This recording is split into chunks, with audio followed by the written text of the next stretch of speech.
Bonjour et bienvenue dans ce programme des consommateurs, une initiative produite exclusivement par l'association Échange et Liberté qui défend les droits des consommateurs au Cameroun depuis 2012. Dans cet élément qui va suivre, nous allons vous présenter les effets néfastes des emballages plastiques dans notre environnement. Restez fidèles à ce programme et regardez.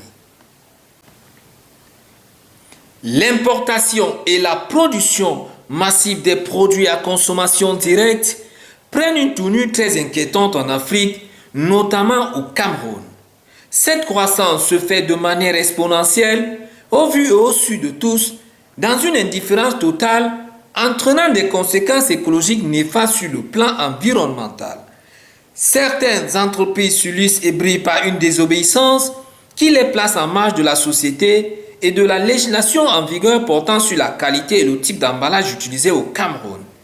Ces produits à consommation directe sont de plusieurs ordres, en majorité vendus dans nos marchés et boutiques, emballés dans des plastiques non biodégradables ou biodégradables qui, une fois vidés de leur contenu, sont immédiatement jetés au sol par des consommateurs sur la chaussée, le trottoir et très souvent dans des rigoles, empêchant la bonne circulation des eaux de pluie et créant automatiquement des inondations dans nos villes. Il s'agit notamment des produits à consommation directe tels que des biscuits en sachet, des jus de fruits en sachet, des whisky en sachet et de l'eau minérale en sachet et en bouteille pour ne citer que ceux-là. Tout ceci conditionné dans des emballages plastiques en quantité industrielle.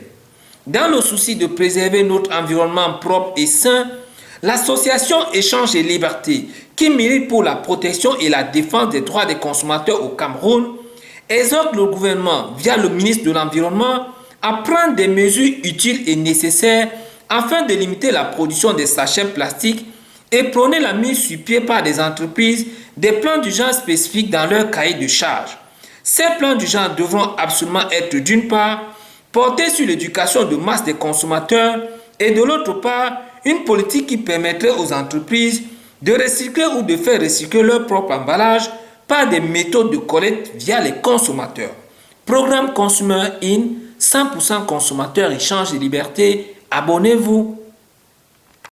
Le secteur des technologies de l'information et de la communication et des télécommunications sont confrontés à des difficultés de plusieurs ordres, ce qui empêche leur épanouissement dans le domaine numérique. Suivez cette analyse qui vous édifiera davantage. Le secteur de la télécommunication au Cameroun est une véritable opportunité pour l'évolution de l'économie numérique tant souhaitée par tous les Camerounais. Mais il n'en demeure pas moins vrai que ces opportunités sont en majorité plombées par des insuffisances techniques dues à la mauvaise revente du trafic, au manque d'investissement par les opérateurs de téléphonie et à l'opacité sur la pose et la gestion de la fibre optique. Après 2 concertations successives organisées par l'Agence de régulation des télécommunications du Cameroun, ART, avec les associations de défense des droits des consommateurs, le 12 juin 2018 et le 19 décembre 2018, dans lesquels l'association Échange et Liberté était acteur majeur. Plusieurs problématiques et préoccupations générales des consommateurs avaient été évoquées. Il s'agit notamment comme premier point de la tarification des données data ou données Internet. L'accès au crédit principal du consommateur sans son avis après l'épuisement de son forfait Internet. Problème résolu. L'inéquité dans la consommation des données par le consommateur, qu'il soit en zone rurale ou en zone urbaine. Problème non résolu. La réactivation du service data automatique sans l'avis du consommateur. Problème résolu. La non-implication des associations de défense des droits des consommateurs dans des procédures de tarification et de validation des prix et frais de communication. Problème non résolu. La tarification fantaisiste des coûts de communication par les opérateurs de téléphonie. Problème non résolu. La publicité mensongère dans la tarification des offres et services par les opérateurs de téléphonie mobile. Problème non résolu. Les pertes financières et non pas l'État issues de la mauvaise taxation. Problème non résolu. Deuxième point, le service mobile money. Le déficit de trésorerie dans des points de vente, des dépôts ou de retrait d'argent. Problème non résolu. La perte de réseau lors des transactions causant d'énormes préjudices aux consommateurs. Problème non résolu. Le manque d'harmonisation des procédures de transaction. Problème non résolu. La non-harmonisation des frais de transaction par tous les opérateurs de téléphonie. Problème non résolu. La défaillance des systèmes dans la sécurisation des données personnelles de l'abonné. Problème non résolu. Le déficit de diligence dans la notification des paiements des factures entre les concessionnaires et l'opérateur. Problème non résolu. La perte d'argent par la confusion des numéros des abonnés suite à une mauvaise identification. Problème non résolu. Troisième point. Les arnaques perpétrées sur le réseau des opérateurs de téléphonie mobile. La mauvaise identification des abonnés par les opérateurs suite à la prorogation des cartes nationales d'identité. Problème non résolu. La défaillance des systèmes dans la sécurisation des comptes et des données des abonnés. Problème non résolu. La mauvaise traçabilité des données des smartphones volés ou perdus. Problème non résolu. La gestion approximative des requêtes et réclamations en cas de vol ou de perte de téléphone portable. Problème non résolu.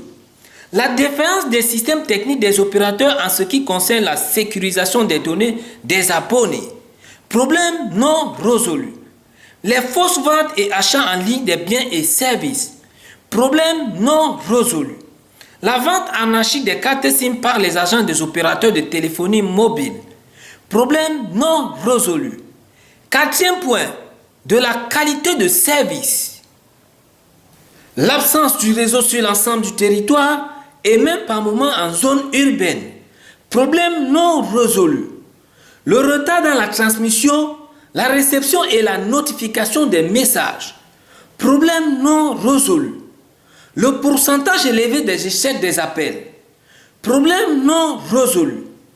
Le non-aboutissement des téléchargements des fichiers et des vidéos en 2G ou en 3G. Problème non résolu. L'inaccessibilité à certains sites web et de leur contenu après la souscription au forfait Internet. Problème non résolu. Le temps d'attente long pour accéder aux informations et aux données.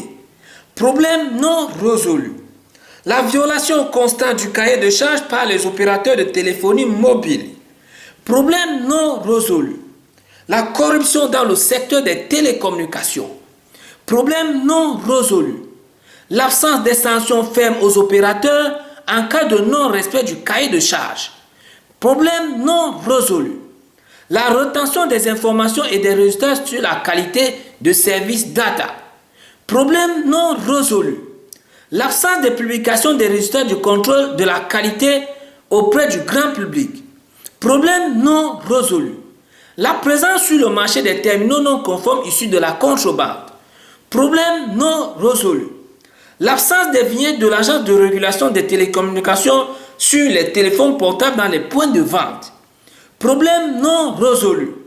Le déficit de campagnes d'éducation et de sensibilisation par l'État et les opérateurs sur la qualité de service. Problème non résolu. Programme Consumer In, 100% consommateurs, échange et liberté. Abonnez-vous.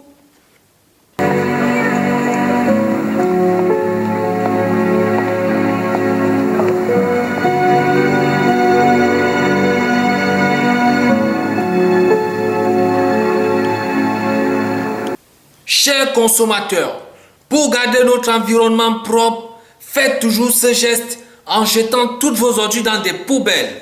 Ceci est un message de l'association Échange et Liberté.